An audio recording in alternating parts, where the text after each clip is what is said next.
अस्सलाम वालेकुम एवरीवन। बहुत जल्दी है मैं इस वक्त, क्योंकि हम लोग इफ्तार पे बाहर जा रहे हैं अपने होटल के लॉन में। आज हम इफ्तारी करेंगे, तो उसके लिए मैं बहुत कम टाइम में तैयार होने हैं। तो अब मैं जल्दी जल्दी रेडी होती हूँ, फिर मैं आप लोगों से थोड़ी देर बाद मिलती हूँ। ओके, तो अब जी हमें होना है थोड़ा जल्दी जल्दी रेडी, क्योंकि टाइम कम है। तो तैयार होके ही मैं आपसे बात करती हूँ, आपसे मिलती हूँ। वैसे तो यहाँ पे भी थोड़ा बहुत आगे मैंने वॉइस ओवर किया था, लेकिन हमेशा की तरह कोई ना कोई ब्लंडर ज़रूर होना होता है। तो वो वॉइस मेरी ठीक से आई नहीं, इसलिए मुझे उसको दोबारा से वॉइस ओवर करना पड़ा। तो अब मैं तैयार हो रही हूँ, आपसे मैं तैयार होकर बात करूँगी। Okay,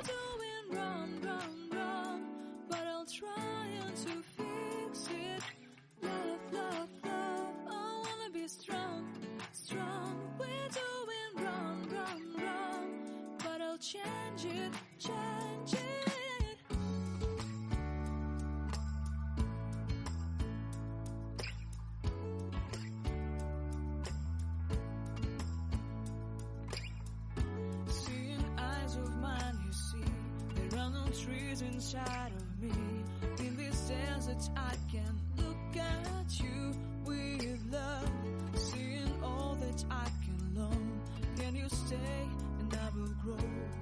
Oh, the hanging gardens of Babylon.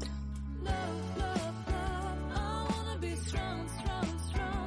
We're doing wrong, wrong, wrong, but I'll fix it, fix it. Love, love, love, I wanna be strong, strong, strong. We're doing wrong, wrong, wrong, but we'll change it, change it. I would like to tell you my inner street. I would like to go with you into the street. Please don't deny, your love makes me feel. Okay, so अब हम लोग ready हो चुके हैं और अब हम लोग सीधा अपने होटल जाएंगे। वहाँ पे हम लोग इफ्तार भी करेंगे और पिक्चर्स वगैरह के लिए तो थोड़ा रोशनी में जाएंगे ताकि पिक्चर्स अच्छे आ जाएं। और आपको मैं पूरा ड्रेस दिखा देती हूँ। वेट, तो ये मेरा पूरा आउटफिट है और अब हम लोग निकलेंगे क्योंकि हमें जाना है। तो बाकी बातें मैं आपसे करूँगी रास्ते में। बाल मैं खुले छोड़ रही हूँ ताकि पिक्चर्स अच्छी हैं। रास्ते में मिलते हैं। ओके, तो अब मैं जा रही हूँ, घर को लॉक करूँगी और गाड़ी में बैठ के फिर मैं आपको सुनती हूँ। ओके गाइस, अब मैं जा रही हूँ अपनी गाड़ी की तरफ।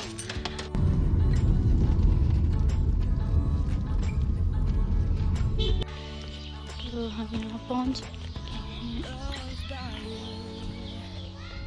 तो मैं अब आपको एक साइड का यहाँ से व्यू दिखाऊंगी और वो व्यू आप सामने देखोगे। ये यहाँ से जी बहुत ही खूबसूरत व्यू है, इतना प्यारा है कि मैं आपको बता नहीं सकती। और यहाँ ये उस्मान भाई चीज़ों की तैयारी कर रहे हैं, बारबेक्यू बनाना है उन्होंने हमारे लिए।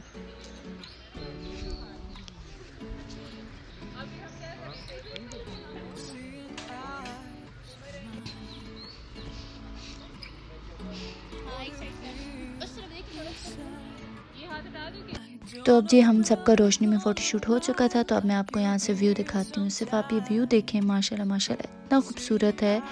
और बस मैं क्या कहूँ, यहाँ आप खड़े होते हो तो आपको कुछ भी समझ में नहीं आती, इतना प्यारा लगता है सब। और यहाँ पे सेटिंग हो रही थी कि इफ्तार के लिए ये लोग जगह सेट करें, पर आप सिर्फ ये व्यू चेक करें। ये सामने उस्मान भाई जो हैं, ये हमारे होटल के मैनेजर हैं और ये हमारे लिए बना रहे थे। लेकिन आप यहाँ से मैं आपको ये व्यू दिखा रही हूँ और वो जो सामने आपको नज़र आ रहा होगा वो हाफ़ एरिया में बारिश हो रही है और इस एरिया में नहीं है। मतलब इतना प्यारा नज़ारा है ये। खैर, अब अफ्तारी की भी तैयारी करनी थी, चीज़ें वगैरह तो सेट कर ली थी, लेकिन टाइम अभी काफ़ी था। तो यहाँ पे तूफ़ान भी आ चुका था, बारिश भी जो है उसके बाद तेज़ शुरू हो गई। और ये जनाब ये उठ के बैठ गए थे, तो ये भी हमारी तरह रोज़ा खुलने का इंतज़ार कर रहे थे। बट हमने कहा जने तब तक वॉक कर लेते हैं बाहर। तो हम लोग यहाँ पे ही वॉक कर रहे थे, पिक्चर्स वीडियोज़ वगैरह सब कंटिन्यू था। कोई ना कोई अपने पिक्चर्स ले ही रहा था क्योंकि काफ़ी अच्छा व्यू था। तो बस फिर हम लोगों ने जी वेट करना था अफ्तारी का और यहाँ पे बारबेक्यू के बनने का। लेकिन यहाँ पे अब चूँकि सूरज ग़ुरूब होने का वक्त है, तो ये बहुत ही प्यारा मंज़र है, आप सिर्फ ये देखें। और अब रोज़ा खुलने का टाइम है, बारबेक्यू रेडी होके आ गया और हमने खा पी लिया अच्छे तरीके से। और अब हमने ये आप देखें फुल अंधेरा हो चुका है, खामोशी हो चुकी है यहाँ पे। अब ये भी मैं आपको दिखा दूँ क्योंकि दिन का व्यू दिखाया है तो रात का भी दिखा दूँ। तो अब हम जी यहाँ से निकल रहे हैं क्योंकि यहाँ से हमने माल रोड जाना था, कुछ चीज़ें लेनी थी। तो हम माल रोड आ गए और यहाँ पे हम लोग जी वहाँ जाएंगे जहाँ हमारा काम है, क्योंकि आज हम ऑलरेडी बहुत थक चुके थे। तो हमने डायरेक्ट कुछ शॉप्स पे जाना था, कुछ चीज़ें लेनी थी, तो हमने कहा वही ले लेते हैं पहले, फिर हम जी अपनी शॉपिंग करके और वापस घर के लिए निकल आए। और अगर आपको मेरा ब्लॉग पसंद आए तो please like, share and subscribe my channel.